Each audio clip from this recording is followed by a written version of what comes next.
Now let's bring in Peter Mathews. He's a professor of political science at Cypress College and joins us from Los Angeles. Professor Mathews, what do you make of the assault by violent Trump supporters on Capitol Hill? It was horrendous, constitutionally and in terms of human terms as well, because this was not a riot. This was an insurrection. It was an attempt, and actually they stopped the procedure of a president-elect getting actually confirmed.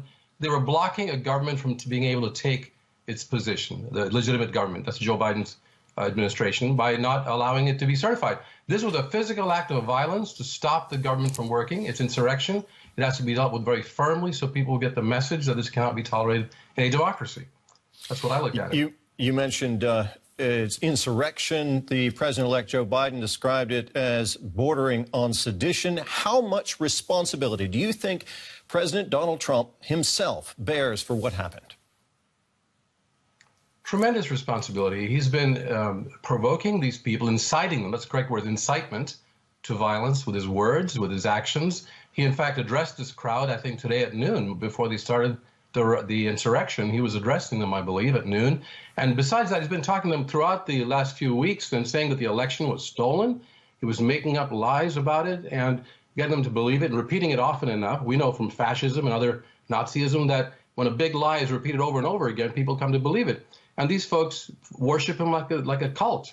And so that's a real big problem for democracy. And he has a big responsibility here as having to incited this riot or this insurrection. And I believe that it's too late right now. There's got to be something to be done about him. He's got 2 more weeks left, and many people are concerned about what he might do during the last 2 weeks of his presidency.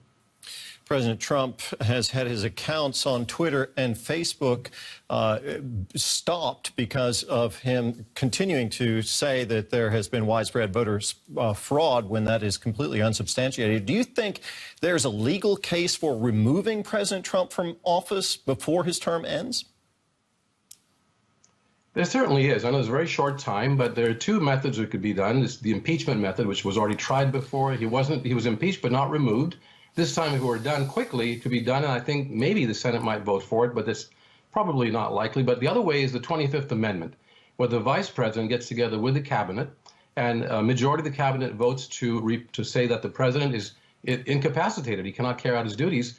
And if they do that, then he has to step down and let the vice president take over. If he actually rejects that and protests it and wants to stay in power, then it goes to the House and Senate, and they have to vote by 2/3 majority to remove him.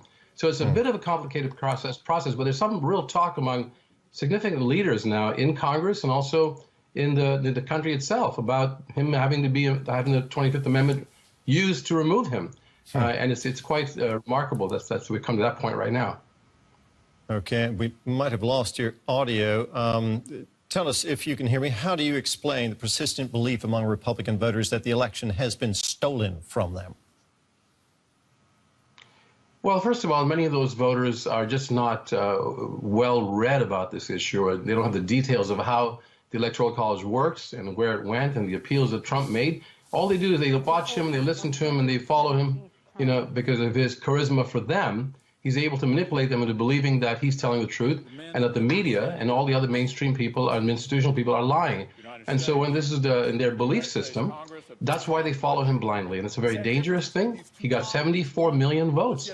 Joe Biden got 80 million or so, but still, he got 74 million. And a big percent of those people are very gung-ho. And there's an element of racism also involved there. And he uses that to divide and conquer, to separate the, in quote, true Americans, which he says that they are, from the other Americans, who are all the other people in America are coming together, all ethnicities, to unite and have a rule of law principle. So you have a whole different vision of America than the rest of us do quite often. Professor Mathews, thank you very much for your insights. That was Peter Mathews. He's professor of political science at Cypress College in Los Angeles. Thank you very much. Thank you.